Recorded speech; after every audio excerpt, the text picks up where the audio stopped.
Ammayyaa'u jechuun Oromoodhaaf nama biraa ta'u jechuu miti.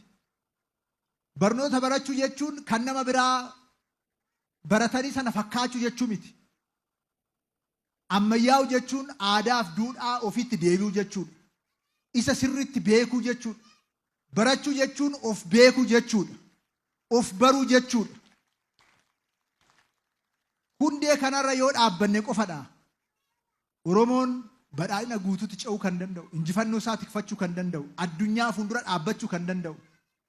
Kanaafuu haaromsa aadaa amma jalqabne kana gama hundaan finiinsinee hanqina keessoo keenya jiru sirreessuudhaaf, aggaammii alaa nutti jiru ofirraa qolachuudhaaf, oromummaa keenya caalmatti cimsachuudhaaf jabaannee akka hojjennu yaadama ganama irra dhaabbannee kaan yaadama keenya cimee gabbatee aadaa Oromoo sadarkaa olaanaatti ceesee asiin ga'e yaadama hundaa ol Oromoon akka yeroodhaa yerootti haaromsa gaggeessee caalmarratti yaadamicha gabbisaa akka deemu kan isa taasise yaadama ganamaa sana yaadama sirna gadaa kana nuuf dhalche yaadama Oromoo waliin jiraachise yaadama Oromoof saba biraa waliin jiraachise yaadama Oromoo fi uumama waliin jiraachise kana caalmatti hubannee barannee beeknee ittiin jiraannee ittiin mul'annee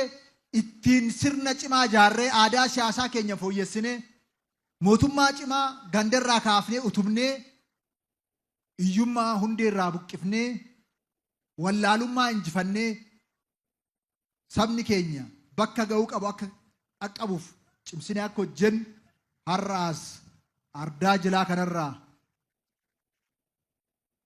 gadaa 72ffaa amma jalqabu kanarraa dhaabbannee lallabnaa kanarra dhaabbannee hundi keenyayyuu tumsa goonee ergama keenya akka baanu asumaan imaanaa isiniin jechuun barbaadaa. Ummanni keenya hundee irra dhaabbanne kana yoo jabeeffanne naamanaa humni nu injifatu kamiyyuu hin jiraatu.